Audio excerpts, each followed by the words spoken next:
வணக்கம். நான் சாந்தி வெற்றிவேல். உங்களுக்கு ஒரு அற்புதமான கதையோடு வந்திருக்கேன். நல தமயந்தி சரித்திரம் அப்படின்னு சொல்லுவாங்க. இதை எதுக்காக நம்ம தெரிஞ்சுக்கிறோம்? நம்ம புராணம் சக்தி வாய்ந்ததுங்க. ஒவ்வொரு கதை ஒவ்வொரு விஷயத்துக்கு. கஜேந்திர மோட்சம் கேட்டோம்னா நமக்கு மோட்சம் கிடைக்கும்னு சொல்லுவாங்க. அதனால் அந்த காலத்தில் கோவில்ல எல்லாம் அதை சொல்லுவாங்க. அதே மாதிரி சனிப்பெயர்ச்சியோட தாக்கம் அதிகமாக இருக்கும்போது அவங்க கண்டிப்பாக இந்த கதையை எப்படியாவது கேட்டுட்டிங்கன்னா உங்கள் வாழ்க்கையில் கொஞ்சம் மழை போகிற வர பிரச்சனை கூட அப்படியே கடுகு மாதிரி கம்மியாக ஆகிடும். அதுக்காக தாங்க இதெல்லாம் சாஸ்திரம் சொல்லியிருக்கு. உங்களுக்கு படிக்கிறதுக்கு நேரம் இருக்காது. இதை போட்டு கேட்டுக்கிட்டே நீங்கள் உங்கள் வேலையை பார்க்கலாம். அதுக்காக தான் நான் இந்த கதையை உங்களுக்கு சொல்ல போகிறேன். இந்த கதையை 2 பகுதியாக இருக்குது. அதை விரிவாக நான் சொல்கிறேன். நீங்கள் கேட்டுக்கிட்டே உங்கள் வேலையை பாருங்கள். இப்போ நல தமயந்தி கதையை எதுக்காக கேட்கணும் அப்படின்னா, கடவுளுக்கு பிடிச்ச ஒரு விஷயம் ஒற்றுமையாக இருக்கிறது தான். அதுவும் கணவன் மனைவி ஒற்றுமையாக இருக்கிறது எந்த கடவுளுமே பிரிக்கிறதுக்கு மனசே வராது. ஆனால் இவங்களுடைய காதல் கதை ரொம்ப அழகானதுங்க. இதை கடவுள்களே அடிக்கடி விரும்பி பார்க்குற விஷயம். அதாவது நமக்கு ஒரு படம் பிடிச்சிடுச்சுன்னா எப்படி தொடர்ச்சியாக அந்த படம் எப்படி போகுது, அது எவ்வளோ நேரம் போகுது அப்படின்றத நினைக்க மாட்டாங்க. அது பின்னாடியே தொடர்ச்சியாக வருவாங்க. இது தாங்க இந்த கதையோட விஷயம். இப்போ இந்த கதையை தெரிஞ்சுக்கிறதுக்கு முன்னாடி இவங்க முற்பிறவியில் நடந்த ஒரு விஷயத்தை நம்ம தெரிஞ்சுக்கணும். ஆகுகன் ஆகுகி இவங்க 2 பேரும் ஒரு வேடர்கள் குடும்பத்தில் பிறந்தவங்க. இவங்க 2 பேரும் அவ்வளோ பிரியமானவங்க.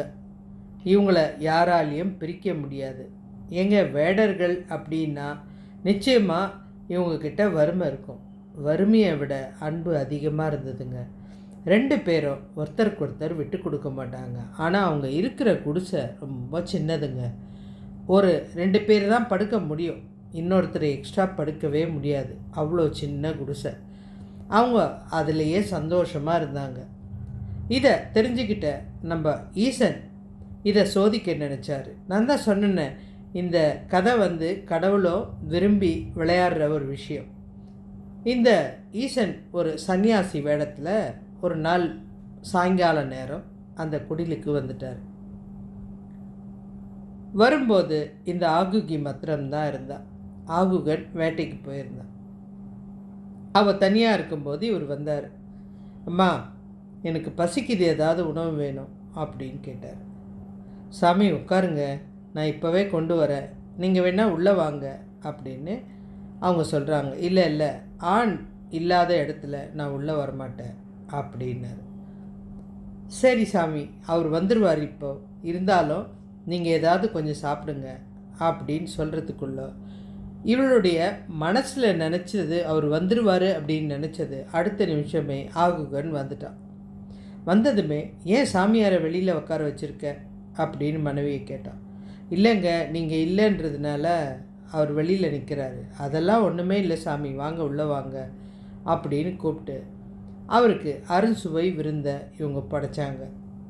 அவர் சாப்பிட்டு முடிச்சுட்டு வெளியில் போகும்போது அந்த ஆகுகன் சொல்கிறான், இது பயங்கரமான காடு சாமி, இங்கே விலங்குகள்லாம் அதிகமாக நடமாட்டம் ஜாஸ்தி இருக்குது. அதனால் நாங்கள் யாருமே சாயங்காலத்துக்கு மேலே வெளியில் வரமாட்டோம். அதனால் நீங்கள் எப்படி போவீங்க, நீங்கள் பேசாமல் எங்கள் குடிலேயே தங்கலாமே அப்படின்னும்போது அந்த சன்னியாசி சொல்கிறாரு, நம்ம ஈசன் தான் அந்த வேஷத்தில் வந்திருக்கிறது அவர் தானே. அவர் சொல்கிறாரு, இல்லைப்பா, நீங்கள் கணவன் மனைவி அன்பானவங்க, நடுப்புற நான் வேறு எதுக்கு உள்ளே உட்காரணும், அதனால் வேணாம் சாமி அப்படின்னு நினைக்காதீங்க. வர்றவங்களை கவனிக்க வேண்டியது எங்களுடைய கடமை, நீங்கள் உள்ளே வாங்க அப்படின்னு சொல்கிறாங்க. உள்ளே வந்தவுடனே, ஏன்னா இங்கே விலங்கு அதிகமாக இருக்குது, உங்களை கடிச்சிடுச்சுன்னா அந்த பாவம் எங்களுக்கு வேணாம் சாமி, நீங்கள் உள்ளே வாங்க, நீங்கள் படுங்க, இங்கேயே படுங்க. ஏன்பா, உன் மனைவி இருக்கா, அதை பற்றிலாம் இல்லை, அவள் உங்கள் மக மாதிரி, நீங்கள் தாராளமாக படுங்க அப்படின்ட்டு அந்த ஆகுகன் அந்த குடிசைக்கு வெளியில் படுத்துக்கிட்டார். உள்ளே வந்து அந்த சன்னியாசியும் அந்த ஆகுகியும் தான் படுத்திருந்தாங்க. நைட்டு நடந்த விஷயம் இவங்களுக்கு தெரியவே தெரியாது. காலையில் இந்த ஆகுகி வந்து கதவை திறந்து பார்த்தா தன்னுடைய கணவனை வந்து விலங்கு அடித்து கொன்று போட்டுடுச்சு. பார்த்ததுமே அவளுக்கு ரொம்ப கஷ்டமாயிடுச்சு. கதறி அழுதபடியே, நான் எப்படி இருப்பேன், நீங்கள் இல்லாமல் என்னால் வாழ முடியாது அப்படின்னு சொல்லிட்டு அதே இடத்துல தன்னை அந்த கணவனோட சிதைக்கு தீ மூட்டிட்டு தானும் அதில் இறந்துட்டான். இந்த காட்சியை பார்த்த அந்த முனிவருக்கு அப்படியே கண்ணு கலங்கிடுச்சு. இவ்வளோ பாசத்தை நம்ம பிரிச்சிட்டோமே, எவ்வளோ பெரிய தப்பு பண்ணிட்டோம் அப்படின்னு நினைக்கிறார். நினச்சி அவர் என்ன பண்ணார், இதுக்கு ஏதாவது ஒரு மாற்று பண்ணணும் அப்படின்னு அடுத்த ஜென்மத்தில் இவங்க சேர்றதுக்கு நான் ஒரு காரணமாக இருக்கணும், அதுக்கு எனக்கு இந்த ஜென்மம் தேவையில்லை அப்படின்னு அவரும் அந்த நெருப்பில் விழுந்து மறைஞ்சிட்டார். இது இந்த முன்னாடி பிறவியுடைய கதை.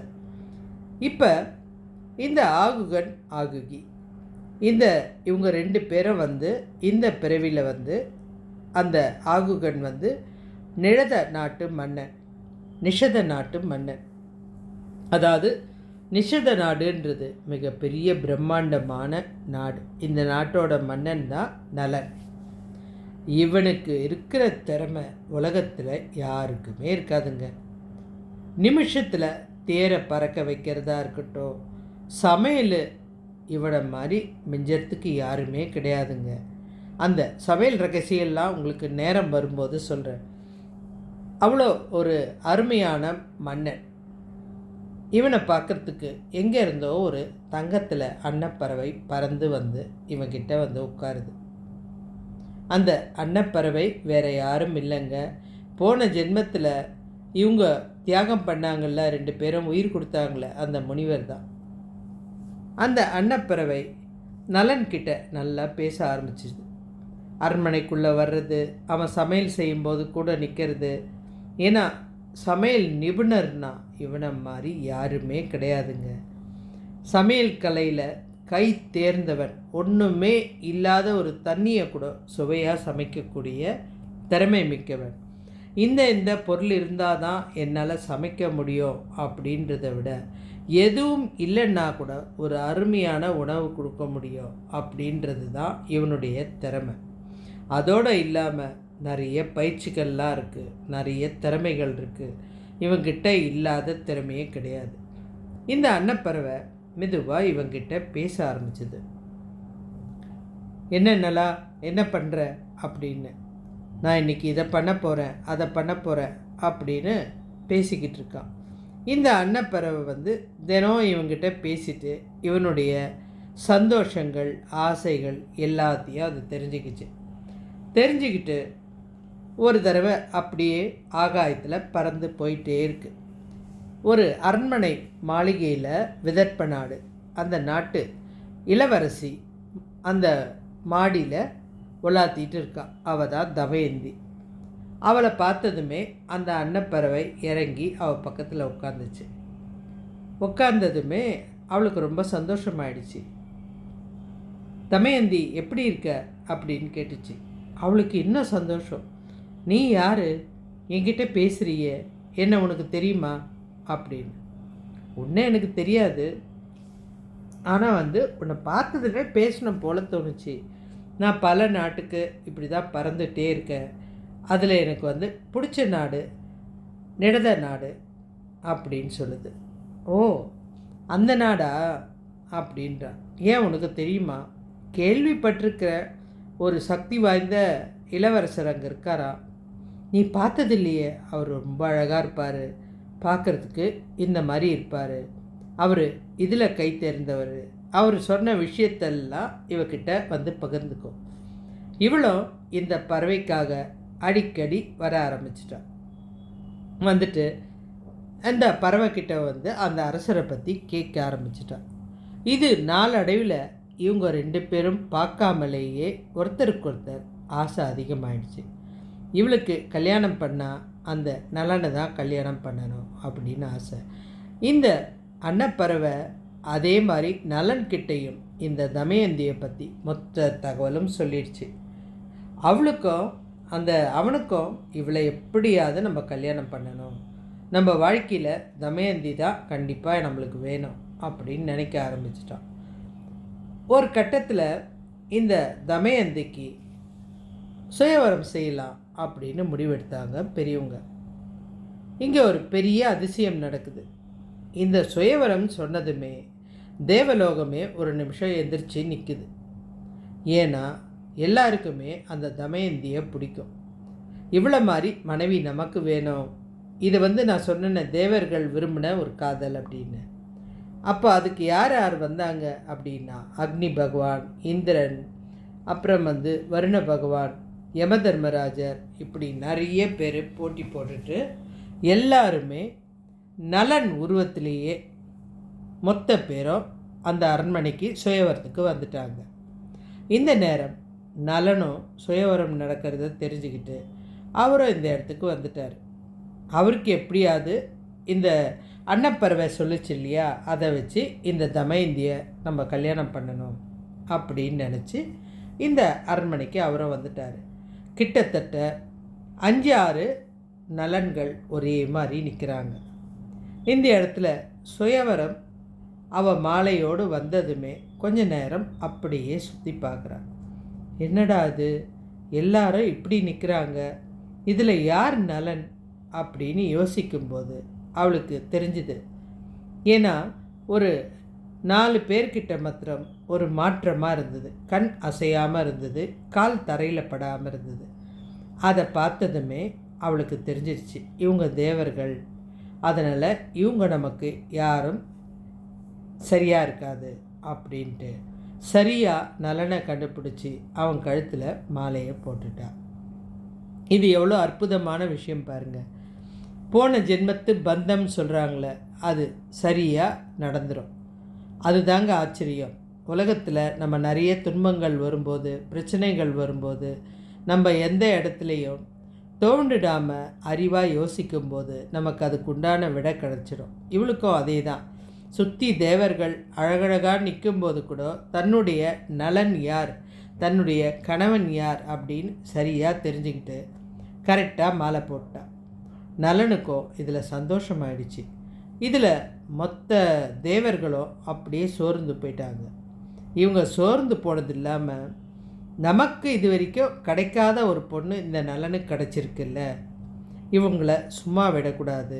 கடைசி வரைக்கும் இப்போ வசதியான அரசன் அப்படின்றதுனால தானே இந்த தமயந்தி கல்யாணம் பண்ணியிருக்கா. இவனே ரொம்ப கஷ்டப்படுற மாதிரி இருந்தால் அவனால் ஏற்றுக்க முடியுமா? நம்ம இந்த விளையாட்டை விளையாடணும் அப்படின்னு நினச்சிட்டாங்க. அதுக்காக கலிபுருஷனை தயார் பண்ணிட்டாங்க. கலிபுருஷன் அப்படின்னா தீமைகளின் அரசன். பொறாமை, சூது, திருடு, எல்லா விஷயமும் அதில் இருக்கும். கெட்டது எல்லாமே அதில் கலந்துருக்கும். இவங்க எல்லாரும் அந்த கலிபுருஷனை தயார் பண்ணிட்டாங்க. இந்த நலனும் அவளுடைய மனைவியான தமயந்தியும் மிக பிரியமாக வாழ்ந்தாங்க. இவங்க நாட்டுக்கு போயிட்டு அவ்வளோ சந்தோஷம் இவங்களுடைய வாழ்க்கைக்கு. இவங்களுடைய வாழ்க்கை ரொம்ப அழகாக போச்சுங்க. இந்த வாழ்க்கை அழகாக போனதுக்கு சாட்சியாக இவங்களுக்கு அழகான 2 குழந்தைகள் வேற பிறந்துட்டாங்க. ஒவ்வொரு நாளும் இந்த நலன் அப்படின்ற பேருக்கு ஏற்ற மாதிரி சமைக்கிறதுல இவனை மாதிரி உலகத்தில் யாருமே கிடையாது. முதலாக உலகத்தில் ஆண் தான் சிறந்த சமையல்காரன். அதனால தான் நலபாகம். ஏன்னா அந்த உணவுக்கு அத்தனை ருசி இருக்கும். அந்த உணவு நீர் இல்லாமல் கூட இயற்கை முறையில் கூட சமைச்சா கூட அவ்வளோ ருசியாக இருக்கும். அதே மாதிரி எந்த விதை காய்கறியாக இருந்தாலும் அதில் ஒரு சுவையை கொண்டு வந்துடுவான். பழமாக இருந்தாலும் அதுக்கேற்ற ஒரு சுவையை கொண்டு வந்துட முடியும். அது வெறும் நீர் சக்தியாக இருந்தாலும் அதில் ஒரு சுவை. கிட்டத்தட்ட பஞ்சபூதமும் அவனுடைய கையில் ஆற்றலாக இருக்கும். அந்த அளவுக்கு திறமையானவன். அந்த சமையல் கலையை தனியாக ஒரு புராணமாகவே எழுதியிருக்காங்க. ஏன்னா அது அவர் தான் கண்டுபிடிச்சது முதல்ல. எதை எதை எப்படி எப்படி போட்டால் எந்தெந்த சுவை கிடைக்கும் அப்படின்றது. அதே மாதிரி ஒரு உணவை பார்த்ததுமே அந்த உணவில் என்ன என்ன கலந்துருக்குது அப்படின்றத கண்ணை மூடிக்கிட்டே சொல்லிட்டு போயிடுவார். இது கொஞ்சம் கம்மியாக இருக்குது, இது கொஞ்சம் அதிகமாக இருக்குது, இன்றைக்கி நம்ம பார்க்குறோம் இல்லையா, இதெல்லாம் அவர் அன்னைக்கே செஞ்சிட்டார். அவ்வளோ திறமையான ஒரு மனுஷன். இவருடைய தம்பி ஒருத்தர் இருக்கார். அந்த தம்பிக்கு இந்த அண்ணன் மேலே அவ்வளோ மரியாதை, பக்தி, அவ்வளோ பிரியம் வேறு. அண்ணன்னா சொல் பேச்சை தட்டவே மாட்டார். அவ்வளோ ஒரு பிரியமான தம்பி. அந்த தம்பிக்கிட்ட தான் இந்த கலிப்புருஷன் மெதுவாக போய் சேர்றாரு. கலிப்புருஷன் சேர்றாருன்னா நம்மளுக்கு கெட்டது நடக்கணும்னா யாரோ ஒருத்தர் வெளியிலேருந்து வந்து பண்ணால் அது சரிப்படாது. நம்ம குடும்பத்திலேயே யாரோ ஒருத்தர்கிட்ட அந்த கெட்ட சக்தி வந்து புகுந்துடும். அவங்க தொடர்ச்சியாக நம்மளை துன்புறுத்துவாங்க, அசிங்கப்படுத்துவாங்க, அவமானப்படுத்துவாங்க. நமக்கு அதெல்லாம் புரியவே புரியாது. நம்ம என்ன நினைப்போம், நம்ம வீட்டில் நடக்கிற பிரச்சனைக்கு இவங்க தான் காரணம் அப்படின்னு. கிடையாதுங்க. நம்மளுடைய கர்ம வினைகள் அது இருந்துச்சுன்னா கண்டிப்பாக எந்த ரூபத்தில் வேணாலும் நடக்கலாம். இவ்வளோ ஏங்க, நம்ம பிரியமானவங்க கூட திடீர்னு நம்மளை வந்து அசிங்கப்படுத்தலாம். இது நம்ம வாழ்க்கையில் எதிரே பார்த்துருக்க மாட்டோம். இதுதான் இவருடைய வாழ்க்கையில் நடந்துச்சுங்க. இந்த கலிப்புருஷனுடைய தாக்கம் தம்பி சொல்லிட்டான். அண்ணா, நீயே கல்யாணம் பண்ணிட்டு இந்த நாட்டை ஆண்டினா எப்படி? நான் ஆட்சி பண்ண வேணாமா? எனக்கும் இந்த நாட்டில் உரிமை இருக்குது. நீங்கள் என்ன நடுப்புற வந்துட்டு நீங்கள் மாத்திரம் ஆட்சி பண்ணுறீங்க, அழகான பொண்ணை கல்யாணம் பண்ணிக்கிறீங்க, 2 குழந்தைக்கு அப்பா வேறு ஆயிட்டீங்க, எனக்கு இந்த நாடு தேவையில்லையா அப்படின்றான். தம்பி, நானும் நீயும் சேர்ந்து தானே ஆட்சி பண்ணுறோம். அதெல்லாம் எனக்கு தெரியாது. இந்த நாடை என்கிட்ட ஒப்படைச்சிட்டு நீங்கள் வெளில போங்க. இது நிச்சயமாக நடக்கிற விஷயந்தான். இவன் கேட்ட உடனே அவர் சொல்கிறார், எப்படி நான் கல்யாணம் பண்ணி வாழ்ந்துட்டுருக்கேன், சந்தோஷமாக இருக்கேன், இந்த நேரத்தில் இப்படி சொன்னால் என்னை நம்பி வந்தவளை நான் என்ன பண்ணுறது அப்படின்னு எனக்கு அதெல்லாம் தெரியாது, வேணும்னா நம்ம ஒரு போட்டி வச்சுக்கலாம் அப்படின்றார். எந்த போட்டியும் தேவையில்லைப்பா. இல்லை, நீ ஜெயிச்சிட்டின்னா நீ இந்த நாட்டை நீ எடுத்துக்கோ, இல்லைன்னா என்கிட்ட ஒப்படைச்சிட்டு நீ வெளியில் போயிடு அப்படின்றான். இதுதான் கலிப்புருஷனுடைய செயல். யோசிச்சு பாருங்க, அவர் நல்ல தம்பி தான். ஆனால் வந்து இந்த சூழ்நிலையை உருவாக்குறது அந்த கெட்ட சக்தி. அடுத்த நிமிஷம் இவர் அது வரைக்கும் அந்த சூதாட்டம் அப்படின்ற ஒரு விஷயம் தெரியாதவர் இப்போ, சரி தம்பி, உன்னுடைய விருப்பம் அதுவாக இருந்தால் நான் செய்கிறேன் அப்படின்னு அவர் சொல்லிட்டார். அவன் கூட சூதாடும்போது தேவையில்லாமல் விவாதத்தினால அந்த மொத்த நாடும் அவங்கிட்ட பறி கொடுத்துட்டார். அந்த விளையாட்டு அவருக்கு விளையாட தெரியல. ஏன்னா இந்த ஆள் நல்ல மனுஷர். இந்த நலன் வந்து ரொம்ப நல்ல மனுஷனாக இருக்கிறதுனால அந்த சூதாட்டம் தெரியல. இந்த கலிப்புருஷனுடைய சக்தியால் தம்பி வந்து அழகாக விளையாடி அந்த நாட்டை பறிச்சுக்கிட்டாங்க, சொத்து சுகத்தை பறிச்சுக்கிட்டாங்க, அவர்கிட்ட இருந்த மீதி எல்லா விஷயத்தையும் பறிஞ்சிக்கிட்டு மொத்த உடை எல்லாத்தையும் பிடுங்கிட்டு முதல்ல வெளியில் போயிடுங்க. அவன் ஈவு இறக்கமே பார்க்கல. ஏன்னா அவன் மனசில் தான் கெட்ட சக்தி இருக்க, வெளியில் போ அப்படின்றான். நான் எப்படி போவேன்ப்பா, எனக்கு போகிறதுக்கு நாடு கூட இல்லை. இல்லை, நீ உன் மனைவியை கூட்டிகிட்டு வெளியில் போயிட்டே இரு அப்படின்ட்டாங்க. குழந்தைங்களோட சேர்ந்து இவங்க பசியோட வெளியில் வரும்போது அவர் சொல்கிறாரு, நான் சொல்கிறேன்னு தப்பாக நினைக்காதம்மா. தமயந்திக்கிட்ட சொல்கிறாரு, நான் ஒரு அரசன் நினச்சி தான் நீ என்னை திருமணம் செஞ்சுக்கிட்ட, பரவாயில்ல. ஆனால் இப்போ நான் உனக்கு ஒன்று சொல்கிறேன். உங்கள் அப்பா வந்து மிகப்பெரிய அரசர்.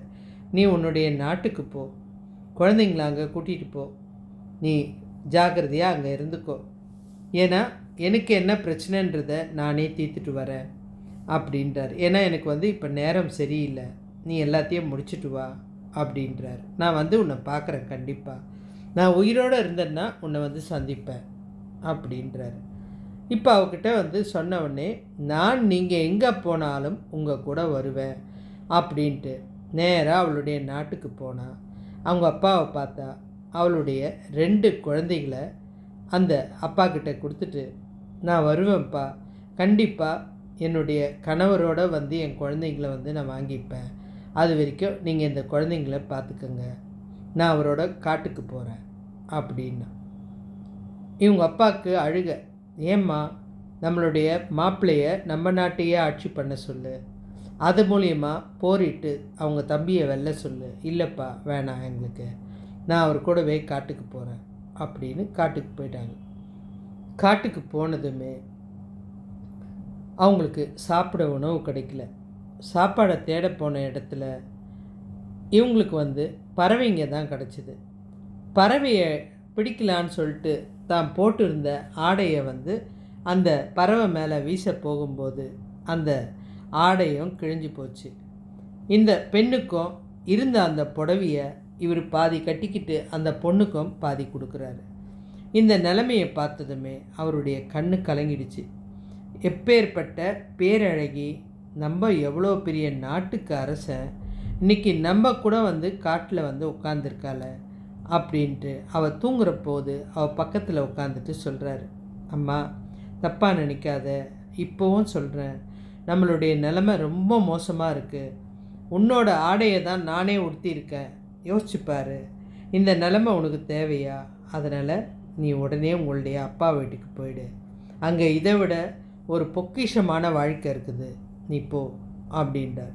இல்லை இல்லை, எனக்கு இந்த வாழ்க்கை தேவையில்லை, நான் உங்களோட இருக்கிறது தான் எனக்கு பிடிச்சிருக்கு, வசதியான வாழ்க்கை எனக்கு வேணாம், நீங்கள் இல்லாமல் எனக்கு அந்த சொர்க்கமே கிடைச்சா கூட எனக்கு தேவையில்லை, நீங்கள் தான் என் கூட கடைசி வரைக்கும் வாழ்க்கையில் இருக்கணும், எனக்கு என் குழந்தை குட்டிங்க கூட தேவையில்லை, அதனால தான் நான் அங்கே விட்டுட்டு வந்துட்டேன், நீங்கள் படுற துன்பத்தில் சரிபாதியாக நானும் படணும் அப்படின்னு இவர் சொல்லிட்டார். இவர் எவ்வளோ சொல்கிறாரு, இல்லைம்மா வேணாம் அப்படின்னு எவ்வளோ சொல்லியும் அவள் கேட்கவே இல்லை. உங்களை விட்டு நான் ஒரு இடம் கூட ஒரு நிமிஷம் கூட பிரியவே மாட்டேன் அப்படின்னு உறுதியாக இருந்தா. உறுதியாக சொன்னதோடு இல்லாமல் நிம்மதியாக படுத்து தூங்கினான். இவருக்கு அழுக அவளை பார்க்கும்போது, நம்ம இந்த துன்பத்துக்கு என்ன காரணம்னே தெரியல, ஆனால் இப்போ நம்ம அவஸ்தைப்படுறோம் அப்படின்னு யோசிச்சு, இவக்கிட்ட சொன்னால் கூட கேட்க மாட்டா, இவ நம்மளை விட்டு கொடுக்க மாட்டா, அப்போ நம்ம சொல்லாமல் கொல்லாமல் தான் இவளை விட்டு போகணும் அப்படின்னு நினச்சி அந்த பாதி உடையோடு இருக்கா பாருங்க, அந்த உடையில் பாதி கிழிச்சு இவர் கட்டியிருக்காரு, மீதி பாதியை அவள் கட்டியிருக்கா. அப்படியே அவளை விட்டுட்டு தூக்கத்திலேயே அவளை பிரிஞ்சு தனியாக போயிட்டார். இவளுக்கு தூங்கி எந்திரிச்சு பார்த்ததுமே பயங்கரமான அதிர்ச்சி. கிழிஞ்ச ஒரு பாதி துணி தான் இருக்குது உடம்புல, ஆனால் கணவனை காணோம், பாதுகாக்க வேண்டிய கணவன் கூட இல்லை, எங்கே போனான்னு தெரியல, நம்ம இன்றைக்கி இப்படி தனியாக இருக்கோமே, இந்த நிலையில் நான் எங்கே போவேன், யாரை போய் பார்ப்பேன் அப்படின்னு தேம்பி தேம்பி அழுதபடியே நடக்க ஆரம்பிக்கிறாள். போகிற வழியில் ஒரு வேடன் பார்த்துட்டு உதவி செய்ய வரா மாதிரி அவளை துன்புறுத்த வரா. அதிலிருந்து அவள் தப்பிக்கிறாள். எவ்வளோ பெரிய விஷயம், ஒரு பெண்ணு தனியாக சரியான ஆடை இல்லாமல் அந்த காட்டில் போகும்போது எவ்வளோ ஒரு பிரச்சனைகள்லாம் வருது பாருங்கள். அந்த வேடனுடைய துன்புறுத்தல் காரணமாக அவளுடைய சக்தியால் கற்பினால் அவனை எரிச்சிட்டு அவள் அங்கேருந்து அந்த கிழிஞ்ச துணியோடு மெதுவாக நடந்து போகிறாள். போகும்போது அவளுடைய நாட்டுக்கு போகிறதுக்கு பிரியமில்லை. யாரும் நம்மளை விட என்னுடைய கணவரை யாரும் தவறாக பேசிடக்கூடாது அப்படின்னு ரொம்ப உறுதியாக இருந்தாள். மெதுவாக நடந்து போனவ அடுத்த நாட்டுக்கு போனாள். அந்த நாட்டில் போயிட்டு அவளோட பசிக்கும் அந்த பட்னிக்கும் மயக்கத்தில் ஒரு ஓரத்தில் அந்த நாட்டுக்குள்ளே நுழையும் போதே விழுந்துட்டாள். அந்த நாட்டு மன்னர் அப்போ தான் வெளியில் போயிட்டு அங்கே வராரு. வரும்போது தேரை நிறுத்திட்டு பார்க்குறாரு, யார் இந்த பெண், இவ்வளோ ஒரு கவலையோட பசி மயக்கத்தில் இருக்கால, என் நாட்டில் இப்படி ஒரு பெண்ணா அப்படின்னு காவலாளிங்களை விட்டு அவளை தூக்க சொல்லி அரண்மனைக்கு கூட்டிகிட்டு வாங்க அப்படின்னு கூட்டிகிட்டு போகிறாரு. அரண்மனைக்கு போன இடத்துல அந்த பொண்ணுக்கு சொல்கிறாரு, அம்மா கவலைப்படாத, நீ யார் அப்படின்னு கேட்குறாரு. ஐயா, நான் ரொம்ப ஏழை, என் கணவர் என்னை விட்டு போயிட்டார், என்கிட்ட என் குழந்தைங்களும் கிடையாது அப்படின்னு சொன்னவனே, கவலைப்படாத, என்னுடைய நாட்டிலேயே ஏதாவது ஒரு வேலை செஞ்சுக்கிட்டே இரு அப்படின்னு சொல்கிறாங்க. அதனால் அந்த நாட்டில் பணிப்பெண்ணாக அவள் வேலையை தொடங்கிட்டான். இந்த பக்கம் நம்ம நலன் வந்து மெதுவாக அந்த பக்கம் போகும்போது ஒரு குரல் கேட்குது. ஒரு பாம்பு ஒன்று பயங்கரமாக கத்துது. என்னை காப்பாற்று, என்னை காப்பாற்றுன்னு. அந்த பாம்பு நெருப்பில் இருக்குது. இவருக்கு அந்த பாம்பை பார்த்ததுமே கவலையாக இருந்தது. இதை எப்படியாவது காப்பாற்றணும் அப்படின்னு நினச்சி அந்த பாம்பை வந்து காப்பாற்றுறதுக்காக தாம் போட்டிருந்த மிச்ச உடையை எடுத்து அந்த பாம்பு மேலே போட்டு அந்த நெருப்பை அணைச்சிட்டு அந்த பாம்பை காப்பாற்றினதுமே அந்த பாம்பு வந்து கோரமான உருவத்தோட அவன் எதிர்க்க வந்து நிற்கிது.